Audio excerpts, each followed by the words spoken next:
Good morning and welcome to the second quarter 2026 earnings conference call for D.R. Horton, America's Builder. At this time, all participants are in listen-only mode. A question-and-answer session will follow the formal presentation. If anyone should require operator assistance during the conference, please press star zero on your telephone keypad. Please note this conference is being recorded. I will now turn the call over to Jessica Hansen, Senior Vice President of Communications for D.R. Horton. Thank you, Paul, and good morning. Welcome to our call to discuss our financial results for the second quarter of fiscal 2026. Before we get started, today's call includes forward-looking statements as defined by the Private Securities Litigation Reform Act of 1995. Although D.R. Horton believes any such statements are based on reasonable assumptions, there is no assurance that actual outcomes will not be materially different. All forward-looking statements are based upon information available to D.R. Horton on the date of this conference call, and D.R. Horton does not undertake any obligation to publicly update or revise any forward-looking statements. Additional information about factors that could lead to material changes in performance is contained in D.R. Horton's annual report on Form 10-K and its most recent quarterly report on Form 10-Q, both of which are filed with the Securities and Exchange Commission. This morning's earnings release and our supplemental data presentation can be found on our website at investor.drhorton.com, and we plan to file our 10-Q later this week. After this call, we will also post our updated investor presentation to our investor relations site on the presentation section under News and Events for your reference. Now, I will turn the call over to Paul Romanowski, our President and CEO. Thank you, Jessica, and good morning. I'm pleased to also be joined on this call by Mike Murray, our Chief Operating Officer, and Bill Wheat, our Chief Financial Officer. The D.R. Horton team delivered solid second quarter results with consolidated pre-tax income of $867 million on $7.6 billion of revenues and a pre-tax profit margin of 11.5%. New home demand remains impacted by affordability constraints and cautious consumer sentiment. However, our tenured teams continue to respond to current market conditions with discipline. During the quarter, we delivered a consolidated pre-tax profit margin above the high end of our guidance range, generated revenues within our expected range, and increased net sales orders by 11% compared to the prior year quarter. At the same time, we reduced our unsold completed homes by 35% from a year ago, reflecting our focus on balancing sales pace, pricing, and incentives to drive incremental sales while maximizing returns. We continue to focus on capital efficiency to generate strong operating cash flows and deliver compelling returns to our shareholders.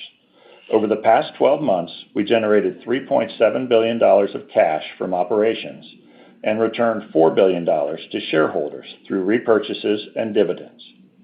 For the trailing 12 months ended March 31st, our home building pre-tax return on inventory was 17.6%. While our consolidated returns on equity and assets were 13.2% and 8.9%. Our return on assets ranks in the top 20% of all S&P 500 companies for the past 3, 5, and 10-year periods, demonstrating that our disciplined, returns-focused operating model delivers sustainable results and positions us well for continued value creation. Our sales incentives increased during the second quarter, and we expect incentives to remain elevated for the rest of the year, with the level dependent on demand, mortgage interest rates, and other market conditions. We work every day to leverage our industry-leading platform, unmatched scale, efficient operations, and experienced teams to bring home ownership opportunities at affordable price points to more Americans. 65% of our mortgage company's closings this quarter were to first-time homebuyers. We will continue to tailor our product offerings, sales incentives, and inventory levels based on demand in each of our markets to maximize returns. Mike? Earnings for the second quarter of fiscal 2026 were $2.24 per diluted share compared to $2.58 per share in the prior year quarter. Net income for the quarter was $648 million on consolidated revenues of $7.6 billion. Home sales revenues in the second quarter totaled $7 billion on 19,486 homes closed, compared to $7.2 billion on 19,276 homes closed in the prior year quarter. Our average closing price was $361,600, down 1% sequentially and down 3% year over year. Our average sales price on homes closed is below the average price of new homes in the United States by approximately $160,000, or about 30%, reflecting our focus on affordability. In addition, the median sales price of our homes is approximately $70,000 lower than the median price of an existing home. Bill? Net sales orders increased 11% year-over-year in the second quarter to 24,992 homes, while total order value increased 10% to $9.2 billion, in line with our business plan and expectations. Our cancellation rate for the quarter was 16%, consistent with the prior year period, and down from 18% sequentially. The average number of active selling communities increased 4% sequentially and 11% year-over-year. The average price of net sales orders was $366,300, up 1% sequentially and down 2% compared to the prior year quarter. Jessica? Our gross profit margin on home sales revenues in the second quarter was 20.1%, which included a 40 basis point benefit from a favorable litigation outcome and lower than normal warranty costs. Assuming normalized warranty and litigation costs, our home sales gross margin would have been 19.7% in the second quarter, slightly higher than our guidance range. On a per square foot basis, sequentially, home sales revenues and stick and brick costs were both down 2%, while lot costs were essentially flat.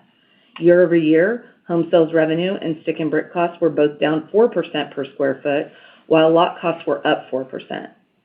We currently expect our home sales gross margin to be 19.7% or slightly higher in the third quarter, as we expect to realize additional construction cost savings on homes closed. Incentive levels and gross margin for the remainder of the year will continue to be dependent on demand, mortgage rates, and broader market conditions. Bill? Our home building SG&A expenses in the second quarter increased 2% compared to last year, and SG&A as a percentage of revenues was 9.2%, up from 8.9% in the prior year quarter. The year-over-year increase in our SG&A expense ratio was primarily driven by lower home closings revenue, reflecting the decline in our average sales price. We continue to manage our platform with discipline and remain focused on gaining market share efficiently while driving operating leverage over time. Paul? We started 27,500 homes in the second quarter, and we ended the quarter with 38,200 homes in inventory, of which 22,900 were unsold and 5,500 were completed and unsold. Our completed unsold homes are down 25% from December and 35% from a year ago, with both unsold homes as a percentage of total inventory and completed unsold inventory at their lowest levels since fiscal 2023.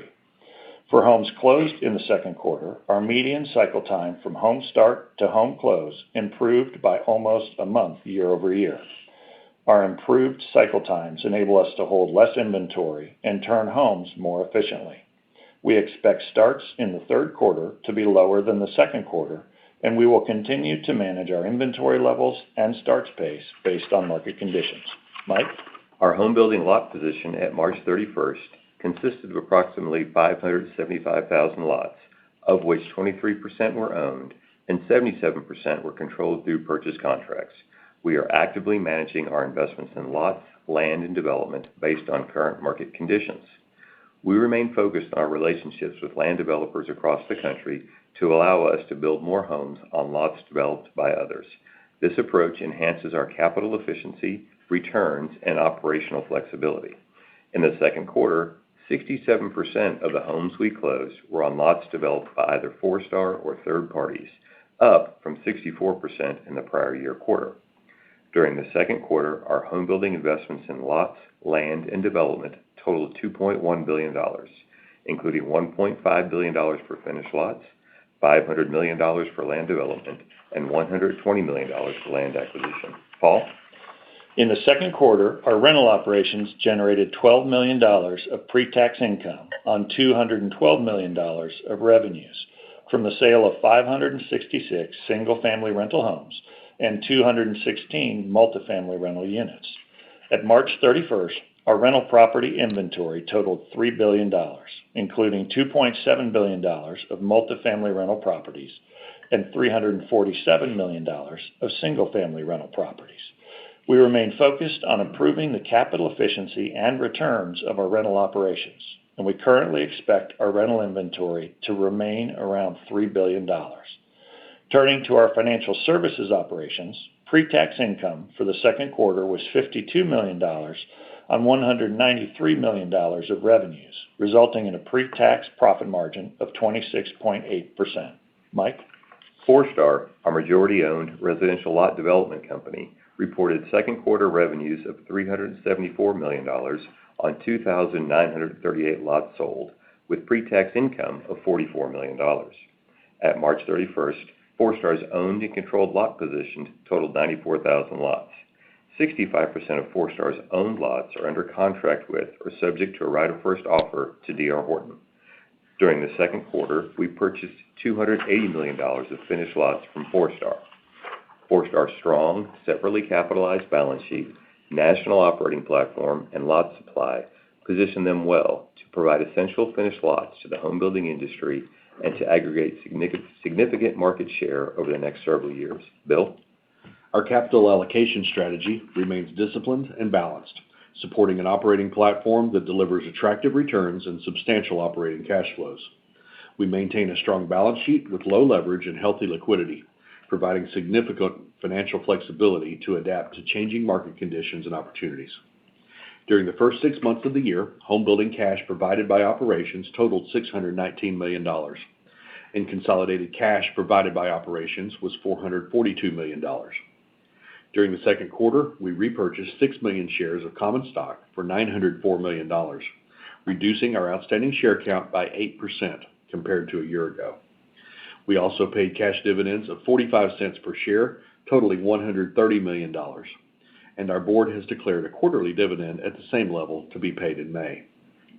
At quarter end, our stockholders' equity was $23.6 billion, down 3% from a year ago, while book value per share increased 5% from a year ago to $82.91. At March 31st, we had $6 billion of consolidated liquidity, including $1.9 billion of cash and $4.1 billion of available capacity on our credit facilities. Total debt at quarter end was $6.6 billion, with $600 million of home building senior notes maturing over the next 12 months.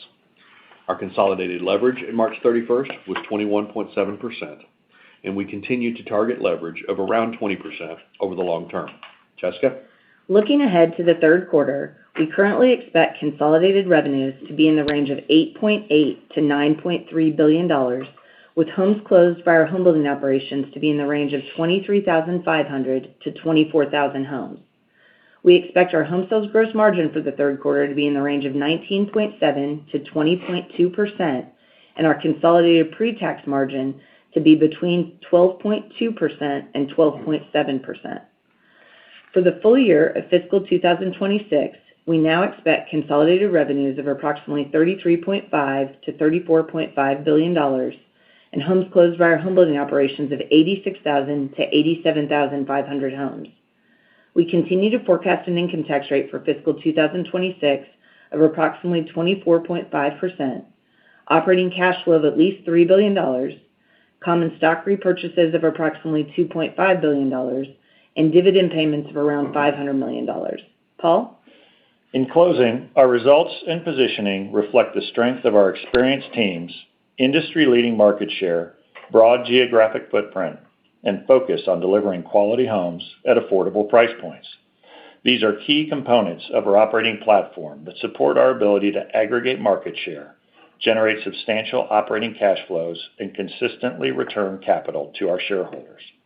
We recognize the current volatility and uncertainty in the broader economy, and we will continue to adjust to market conditions with discipline as we focus on enhancing the long-term value of D.R. Horton. Finally, I want to thank the entire D.R. Horton family, our employees, land developers, trade partners, vendors, and real estate agents for your continued hard work and commitment.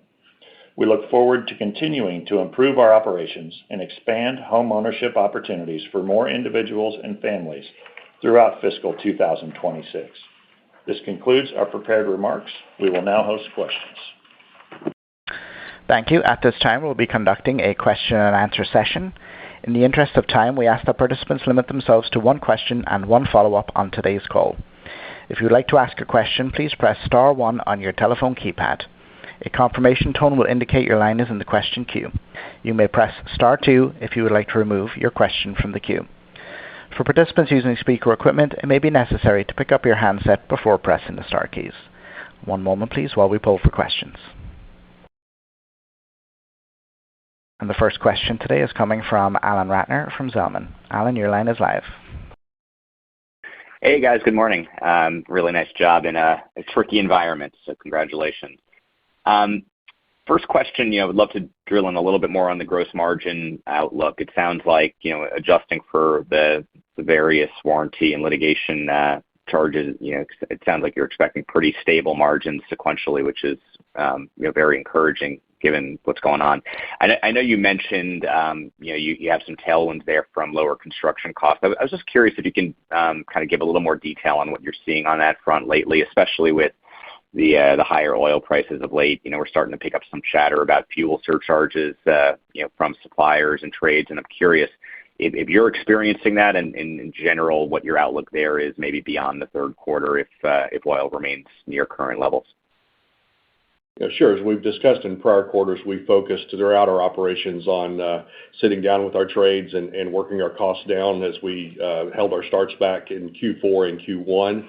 I feel good about what has been accomplished there. It's an ongoing effort, will continue to be ongoing, but we can now see, in our construction cycle, in our homes under construction, lower costs coming through, and so we've started to see the front end of that in the current quarter that we're reporting, and we can see a bit more of that coming through next quarter, and so we expect to see some incremental benefits in Q3 and Q4. With respect to recent inflation, potential inflation from oil prices, that's something we'll be monitoring closely. Right now, we have nothing tangible to report in terms of anticipated inflation from that. But if we were to see an extended period where oil prices stayed elevated for an extended period, then there could be some pressure. If it remains a relatively temporary period, we wouldn't expect too much impact. Great. I appreciate that. The second question on the rental segment. I know it's not necessarily an area of growth for you guys, but obviously a lot of noise with the outstanding Senate bill related to BFR. I see you did sell 500 plus homes in single family rental this quarter. Just curious if you could talk about the demand you're seeing kind of up for going forward on BFR, and whether you think this is going to kind of cause a bit of a pullback in activity in your rental segment beyond 26 if it does come to fruition. We still see interest out there, but there is uncertainty, around the legislation, and I think a little bit of a pause in terms of people waiting to see how that plays out, specifically as it relates to the 7-year potential sale requirement. Generally speaking, we have underwritten our build for rent communities as for sale. So if need be, as we go forward, we can move those if needed. We also have focused majority of our forward business on forward sales. In other words, we aren't starting those unless we have a contract and firm commitments. And so feel good about our positioning there, not overly reliant at all on having that business continue to be able to hit certainly our guide, and feel good about our positioning in the space. Appreciate it. Thanks a lot. Thank you. The next question will be from John Lovallo from UBS. John, your line is live. Good morning, guys. Thanks for taking my questions as well. The first one is, how would you sort of characterize demand in March relative to normal seasonality? And, the reason I ask is we've had certain checks that indicate normal seasonality sort of occurred each week through the first week of March and then sort of leveled off as the war started. Other checks have indicated they saw normal seasonality all the way through March, notwithstanding the war. And then I'm curious what you're seeing year to date in April from a seasonality standpoint. I would say the demand was good. We saw sales in line with normal seasonality, kind of as we expected and hoped throughout the month. And we're pleased with our sales results through mid-April at this point. But it's only the middle of the month at this point. And our cancellation rate was stable throughout the entire quarter. Yeah, no change in that. Yes, no, that was encouraging. Okay. And then on the order ASP of $366,000, It seemed to stabilize a bit here in the second quarter. It was actually up, I think, quarter-over-quarter for the first time since maybe the second quarter of 2024. Was there any notable mix impact to call out there? And do you think we've sort of found a floor on order ASP or close to it at this point? I don't know that there was a notable mix for that impact. Our incentives do remain elevated as we had called out. We're not going to call a floor relative to, the market and demand. It will depend on what we see through the remainder of the spring and into the summer selling season. Understood. Thank you, guys. Thank you. The next question will be from Stephen Kim from Evercore ISI. Stephen, your line is live. Great. Thanks very much, guys. And strong results here in a tough market. Wanted to ask you about the incentive environment. You called for incentives remaining elevated, through the remainder of the year. I'm curious if you've seen any changes in trends worth calling out in terms of perhaps maybe an increase in the use of ARMs or temp buy downs. If you could just give us a sense for what you're seeing in terms of recent trend or recent activity in terms of how your incentives are tracking. Sure. On the ARM front, we ran about 10% of our closings, at least through our mortgage company this quarter, were an ARM product. That's down from 13% sequentially, but it is up from essentially 0 a year ago.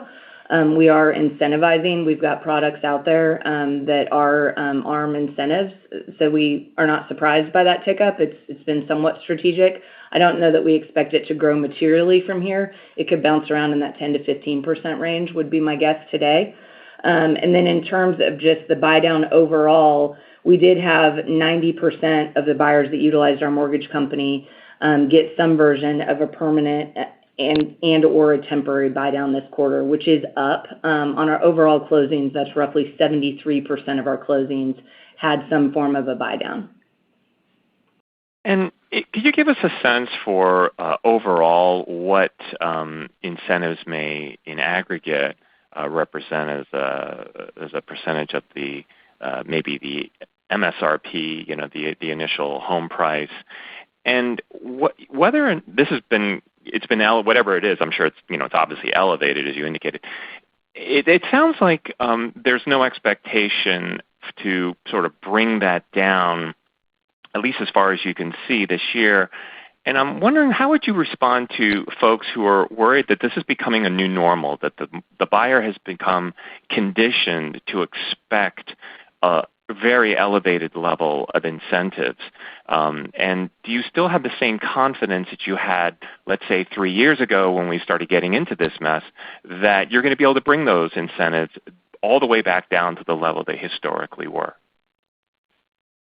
Steve, the incentives as a percent of revs is roughly 10%. And as it speaks to that level of incentives relative to market, rates have remained relatively stable. They've been somewhat range bound, and we've stayed pretty consistent in the rates that we're offering. Therefore, that cost of those rates has stayed relatively stable in terms of the total incentive package, that being the most significant incentive that we are giving. I think we're going to need to see rates moderate some before we see that break up, and or an increase in consumer confidence and more buyers in the market that allow for a reduction in incentive, and over time, eventually, some increase in base house pricing. But we incentivize and look at that on a community by community level.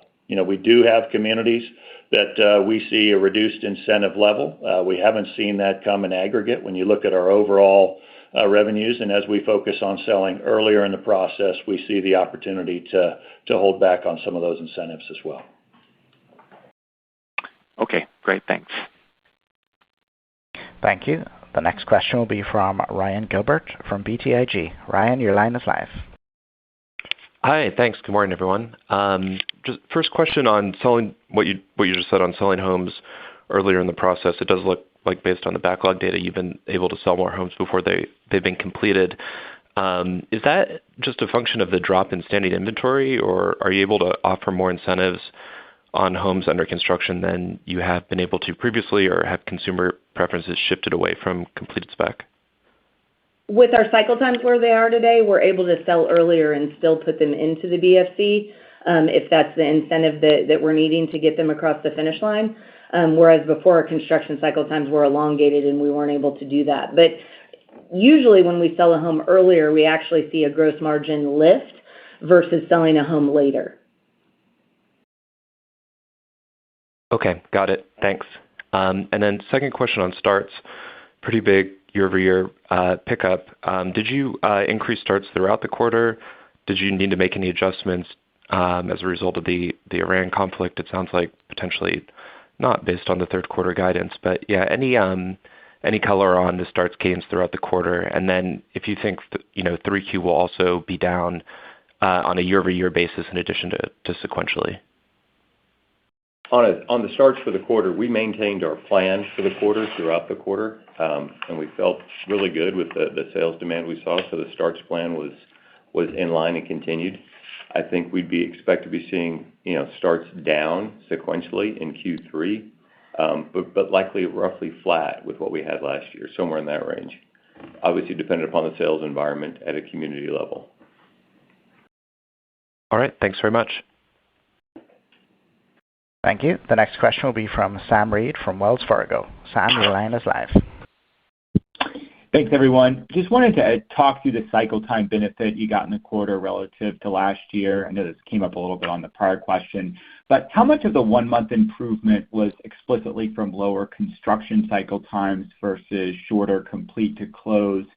And then can you talk to any sequential benefits you might have gotten from that lower complete to close in Q2 versus Q1? Our complete to close was down about a week sequentially, which is good. We still have room that we can improve that further, but a week, quarter over quarter is a good start. No, that's awesome. Helpful to hear. And then I know your red tag sale, I believe that's ongoing right now. Can you just remind us whether there are any timing differences between the sale this year versus last year, and maybe any tweaks to incentives we should be mindful of on the red tag sale? I mean, I know you run it fairly regularly, but always trying to get a sense for any changes at the margins. We've been consistently doing a red tag sale normally around the start of our fiscal quarters, and the incentive levels vary by community, by submarket. No, I wouldn't say there's anything different in the timing this year or anything really different in the incentive levels we're looking at in the aggregate. We have a little less completed inventory today in the current red tag sale than we did in the prior red tag sale. All helpful context. Thanks so much.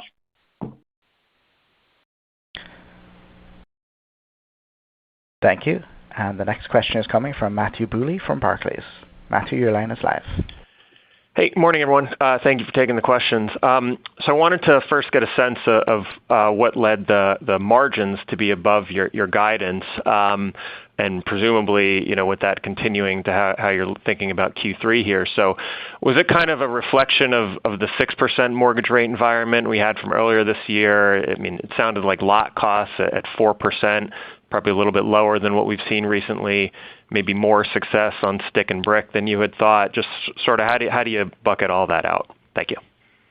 I think it's a combination of all those things. We've seen some reduction in stick and brick come through that Bill spoke to, less, reduction of the increase of lot price. So those somewhat offsetting.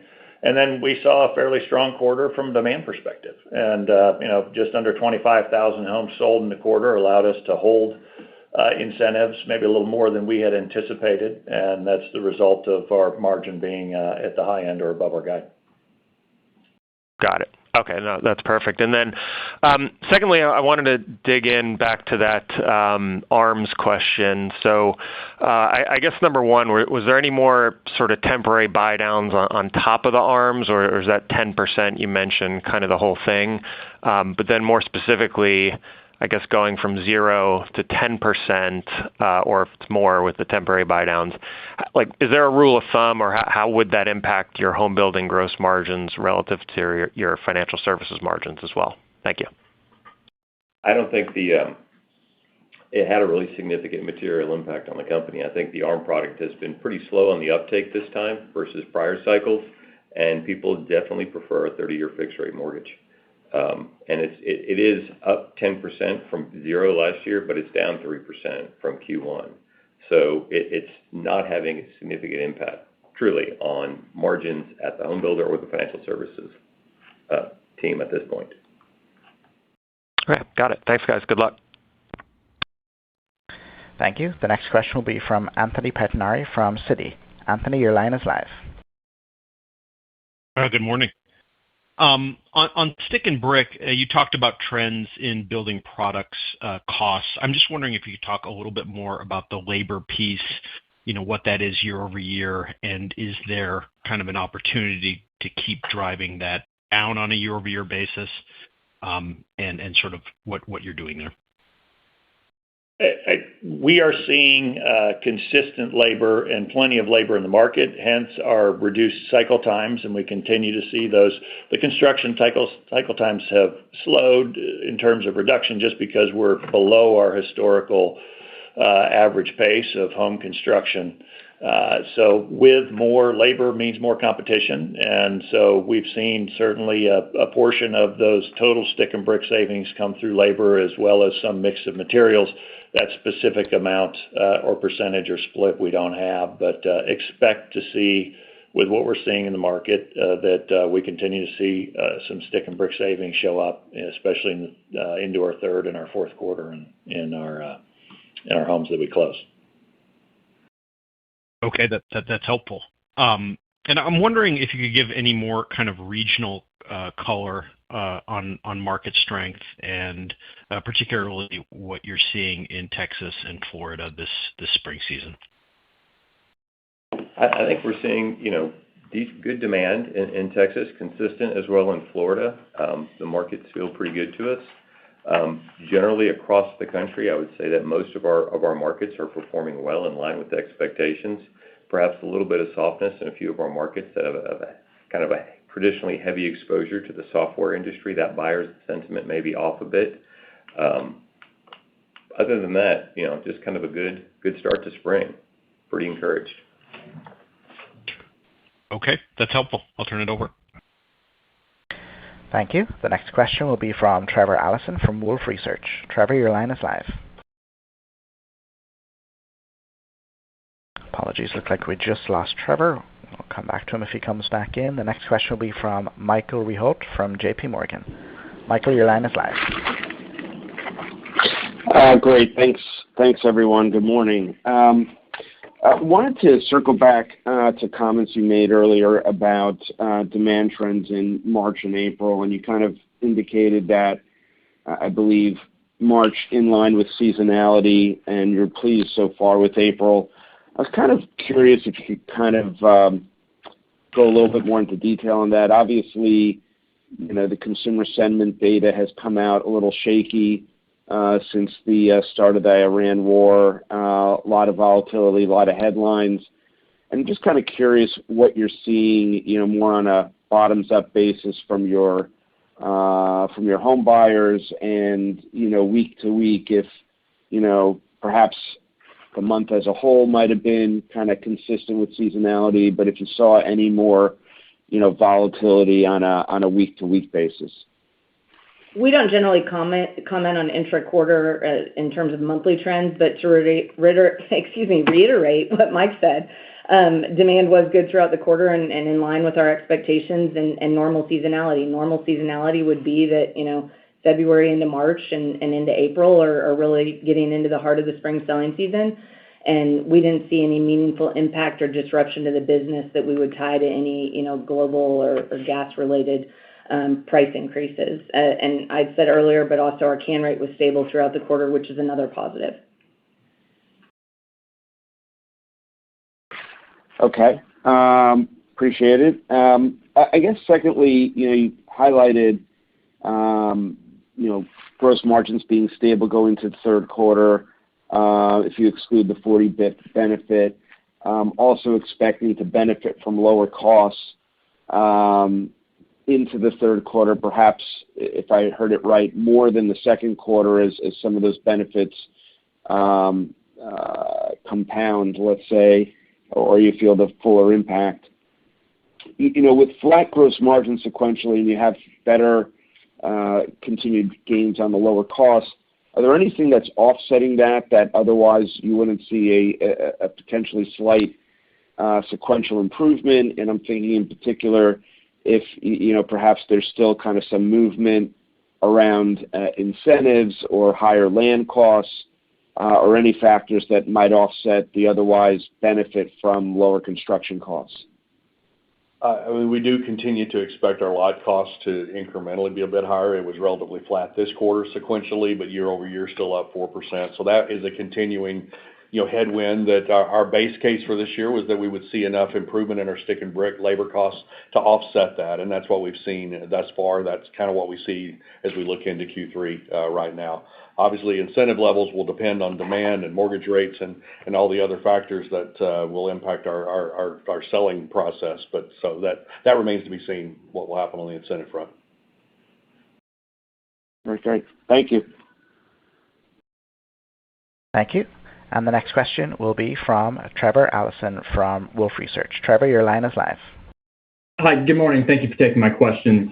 You mentioned earlier that your completed specs are down about 35% year-over-year, so made some real progress on working down inventory. In past quarters, you've talked about industry inventory levels kind of still being extended here. Have you seen the industry overall also start to make some progress on working down inventory? And then was that a factor either industry-wide or for you guys specifically in your 2Q gross margin coming in better than you anticipated?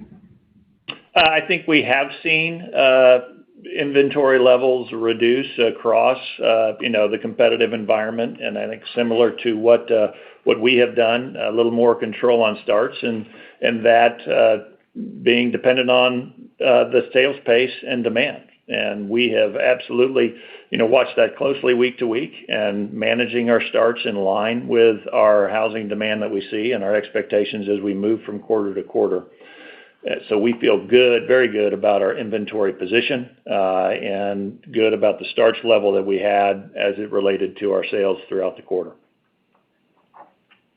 Okay, very helpful. And then second question on your lot count. It's down about 10% year-over-year. You got land prices, which remain sticky. Demand's still challenged. Is it your expectation that lot count kind of still continues to move lower sequentially here as maybe fewer deals just meet your underwriting standards in the current environment, or are you able to find enough deals here where you expect that lot count to kind of flatten out from where it's at now? Thanks.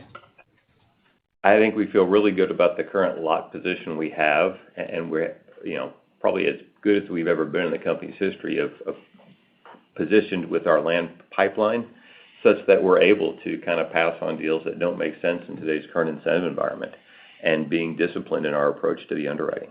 I think our development partners continue to work with us as well to adjust lot takedown schedules. And so that's probably a big driver of the sequential decline in our owned lot count, as we still have an immense need for finished lots and appreciate those relationships and the ability to slow our takes in the projects where we need to. Thank you for all the color and good luck moving forward. Thank you. The next question will be from Rafe Jadrosich from Bank of America. Rafe, your line is live. Hi, good morning. Thanks for taking my questions. Just following up on the last comment, can you talk about your exposure to land banking, maybe as a percentage of the option mix, and then your ability to actually slow down the pace of the lot takedowns? We have a mid-single-digit exposure to lot bankers within our lot portfolio. So it's not a significant part of our land strategy at this point. Most of our lot position is held by true third-party developers that are putting lots on the ground for us or Forestar. And we've been able to work with those folks in terms of adjusting, as Jessica said, takedown schedules, timing of development phases to meet the market in line that makes sense for the market. We believe our strategy of working with third-party developers provides us a lot of operational flexibility in addition to capital efficiency, and utilizing the benefit of some very knowledgeable and seasoned experts in the development world. Great, that's really helpful. And then I know it can be difficult to predict at times, but just can you help us at all with how we should think about the community count growth in the second half of the year, and if there's any sort of cadence that we should be considering? We don't. I always start with this, but we don't guide a community count for a reason. It's a really hard one because it is so dependent on what's happening with our sales pace community by community. But it has stayed on a year-over-year basis up a low double-digit percentage. We were up 11% year-over-year and 4% sequentially. We do continue to expect that to moderate at some point. I think the biggest positive this quarter, irrespective of community count, is that our sales were up 11% in line with our community count increase. So we didn't see any decline on a year-over-year basis in terms of absorption. So another really positive sign about the second quarter and the demand environment. We expect it will moderate to that mid-single digit. Exactly what that timing will be, whether it's in the next few quarters or it's next year sometime, that's the part that's a little more difficult to predict. Great. Thank you. Thank you. The next question will be from Buck Horne from Raymond James. Buck, your line is live. Hey, thanks. Good morning, guys. Congrats. Apologies if I missed this earlier, but I was just wondering if you could clarify for me the changes to the top end of the revenue guidance for the year. Given the pretty resilient strength in net orders and the faster cycle times you're seeing, I just wanted to be clear on what the messaging was on kind of taking down the top end of revenue guidance for the year. We lowered our closings guide by 500, and then we also saw a lighter ASP than we would have originally anticipated, and we're not really assuming our ASP to increase in the back half of the year. And so it's a combination of slightly lower closings at the high end and slightly lower average sales price. And those lower closings would be driven by what factor? We were light on our closings guide in both Q1 and Q2. We didn't achieve what we said we were going to do. We're still very well positioned to deliver in the heart of our original guide. We just felt like it was prudent to bring down the top end since the first half of the year we didn't deliver exactly what we were expecting. Got it. Thanks for that. Appreciate it. And just secondly, I was just curious, if you're making any thoughts or changes around your land pipeline just due to what's changing around gas prices and just, as consumers are having to drive longer distances for new home communities and, the elevated cost of commuting, does that change, if we see an elevated energy price outlook longer term, do you start to reevaluate some of the locations where your communities are at in the pipeline? We would have to see a very extended period of elevated gas prices to want to be responsive to that. The time that it takes to bring these communities online and our positioning of those communities are where we'd like to see them. So we feel good and comfortable about our community and our future community counts and locations. That said, we adjust as the market moves, and if we see an adjustment in market based on distances, then we'll adjust in kind, but nothing that we feel we need to be proactive about at this point in time. Got it. Appreciate it. Thanks, guys. Thank you. The next question will be from Susan Maklari from Goldman Sachs. Susan, your line is live. Thank you. Good morning, everyone. My first question is on the SG&A. Can you just talk a bit more on how we should think about the path from here and your ability to get some leverage in the second half as those closings continue to come through? So we do expect to see some leverage in Q3 and Q4 as our guide for closings is a step up. So we'll see a higher revenue volume in Q3, Q4. Obviously, we want to be as efficient as we can there. The decline in our ASP over the last few quarters, and then specifically this quarter, obviously is a little bit of a drag on the SG&A ratio as well. But as we look forward, we do expect to see SG&A as percentage of revenue coming down from where we've been the last few quarters. Okay. All right. That's helpful. And then how should we think about your ability or your willingness to continue on the shareholder returns? Any thoughts there on potential upside or changes to the guide and how you're thinking about balancing investments in growth relative to the dividend and the buyback in this environment? Our approach will remain consistent there. We're focused on generating strong cash flows from operations. and then you basically utilizing 90 to 100% of that cash flow for distributions to shareholders. We've been consistent with our dividend and inching that up each year, and then the remainder goes to share repurchases. We're still guiding to approximately $2.5 billion of share repurchases this year. We're ahead of pace through Q2. When we saw the pullback in the stock in the latter part of the March quarter, obviously we continued to purchase and leaned into it a bit. So we've really essentially accelerated a bit of our repurchases into Q2, but still right on track towards our $2.5 billion guide for the year. All right. Thank you. Good luck with the quarter. Thanks, Sue. Thank you. The next question will be from Jade Rahmani from ABWK. Jade, your line is live. Thank you very much. Could you talk about what's driving these warranty and litigation benefits, which you've experienced for more than this quarter, and if you expect further benefits going forward? Yeah, Jade. The last 3 quarters, we've had various kind of one-off events that occurred. This quarter, we had a favorable outcome from a specific litigation case that had been previously reserved, and the results was better than what we had anticipated when we booked the reserve. And so that was a positive benefit this quarter, as well as we did see our warranty costs step down a bit, and we're seeing the benefits of that. We set our reserves based on really where our costs have been, so there was some benefit from that. And so this quarter, we would attribute 40 basis points of benefit from those items that we do truly believe are one-off. And so really our forward anticipation is that the net impact of litigation and warranty would continue to be around 40 to 50 basis points negative impact on margin each quarter. This quarter, that impact was 0. We would expect normally it would be a negative impact of 40 bips. And as a reminder, our supplemental presentation out on our investor relations site does give that line item detail on the home sales gross margin slide.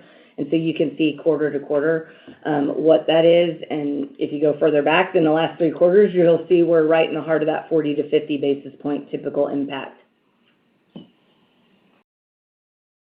Thanks very much.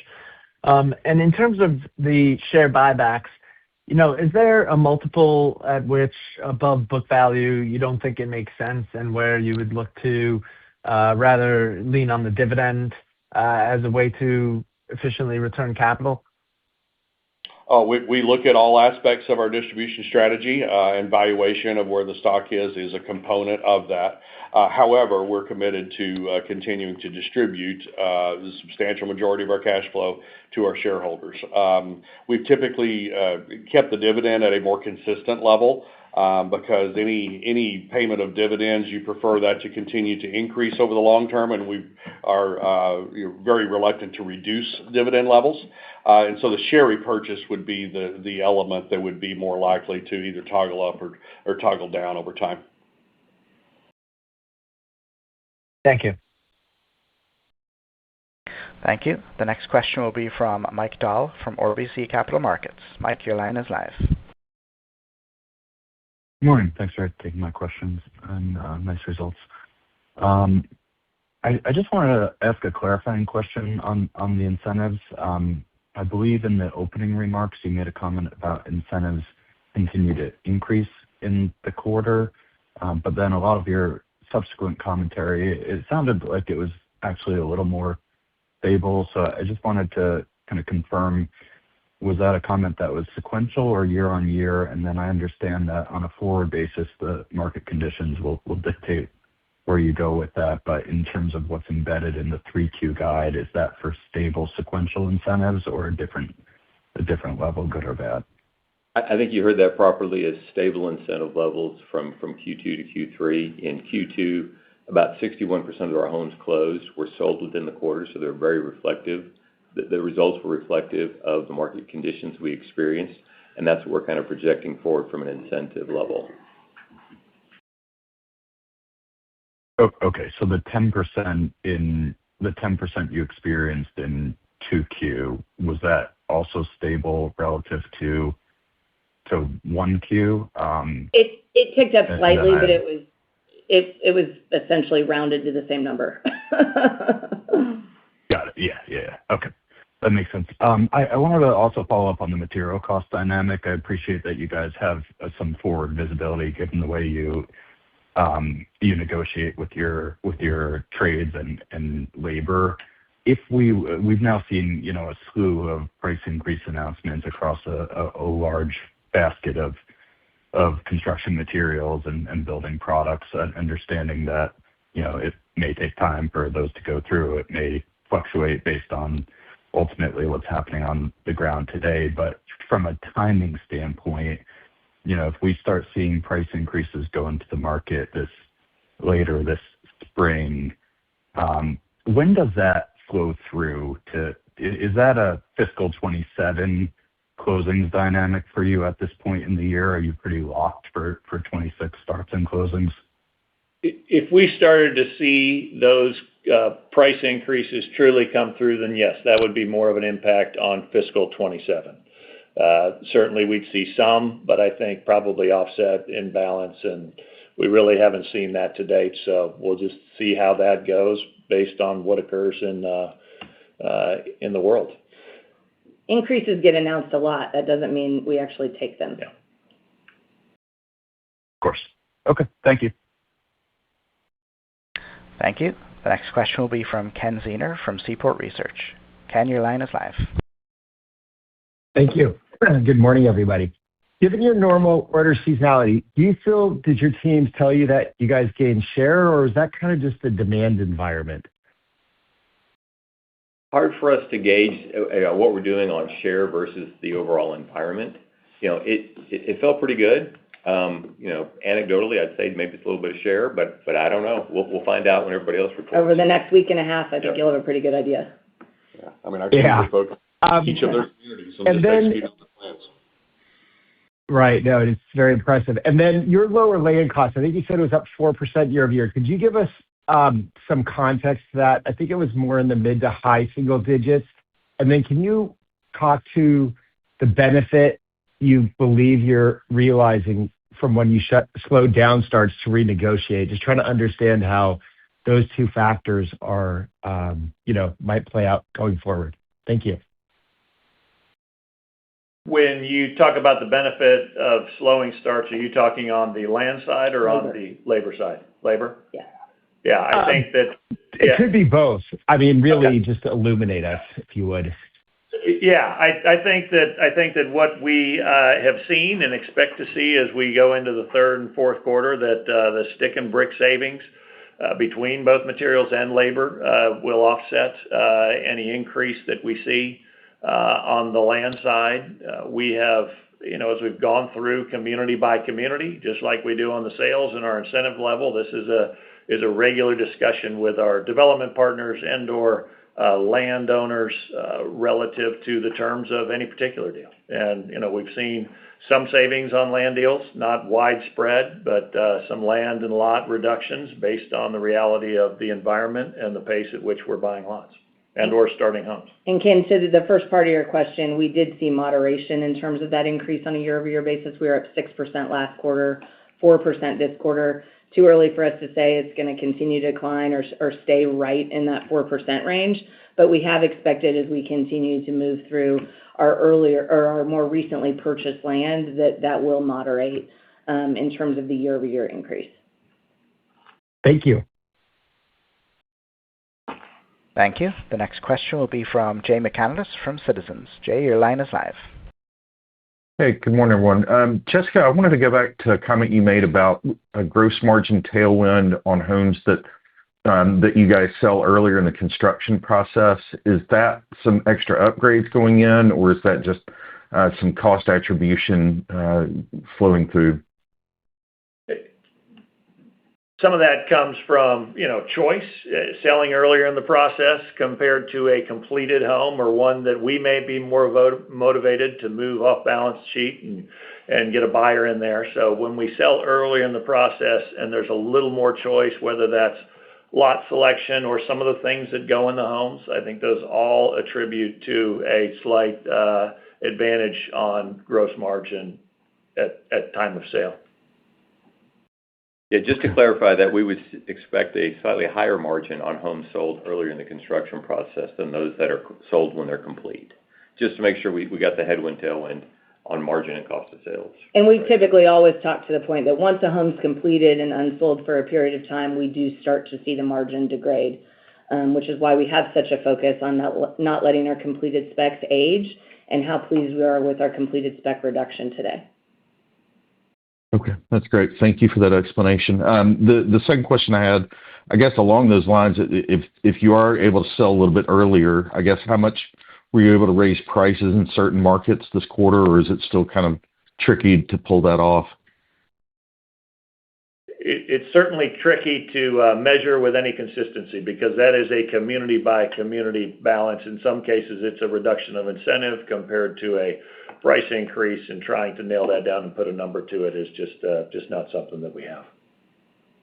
Okay, great. Thanks for taking my questions. Thank you. The next question will come from Jonathan Bettenhausen from Truist Securities. Jonathan, your line is live. Hey, guys. Thanks for taking the questions. I know it's a smaller mix of sales, but it's another good quarter for the North. I know it's a fairly large region from a geographic perspective. So are there any metros specifically to call out that you're seeing outsized growth, or is it more just, kind of broad across the region there? Pretty consistent across the region. It's also reflective of investments we've made in that geography over the past several years that are now coming in and bearing fruit. So we're really pleased with the teams, how they're performing across the North region, and the contribution they're making to the overall sales results, as Texas and Florida are not quite the powerhouses they once were. Yeah. Okay. And just to follow up on that, can you talk about the kind of investment thesis in the North? The investment thesis, it was markets we had not heavily penetrated. We saw opportunity to take national market share by expanding our presence in those markets, and we did it through a combination of greenfield organic growth as well as a few acquisitions. Okay, got it. Thank you. Thank you. The next question will be from Alex Rygiel from Texas Capital. Alex, your line is live. Thank you. Cancellation rates have remained fairly stable, but have the reasons for the cancellations changed at all?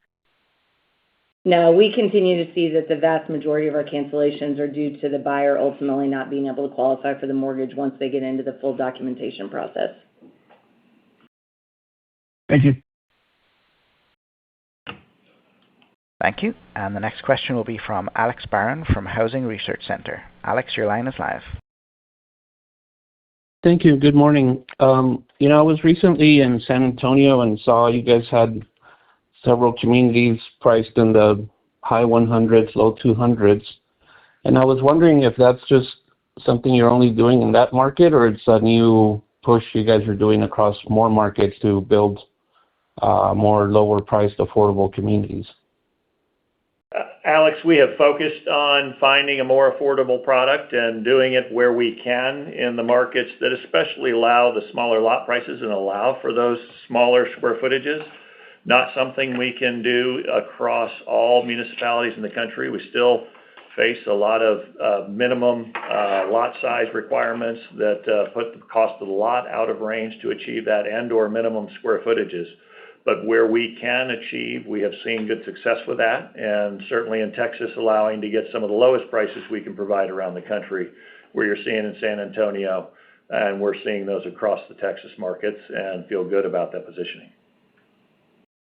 Okay, and are you finding above average sales pace for that price point? We are. It certainly opens up home ownership to places where there is no other option in a lot of the markets, and certainly not for a new home, with a warranty and stability of neighborhood and community that we deliver. So it's absolutely opening up home ownership across the markets, and we see a higher pace because of that. All right. Best of luck. Thank you. Thank you. And that does conclude today's Q&A session. I will now hand the call back to Paul Romanowski for closing remarks. Thank you, Paul. We appreciate everyone's time on the call today and look forward to speaking with you again to share our third quarter results on Tuesday, July 21st. And congratulations to the entire D.R. Horton team on a solid second quarter. We appreciate everything that you do. Thank you. This concludes today's conference, and you may disconnect your lines at this time. Thank you for your participation.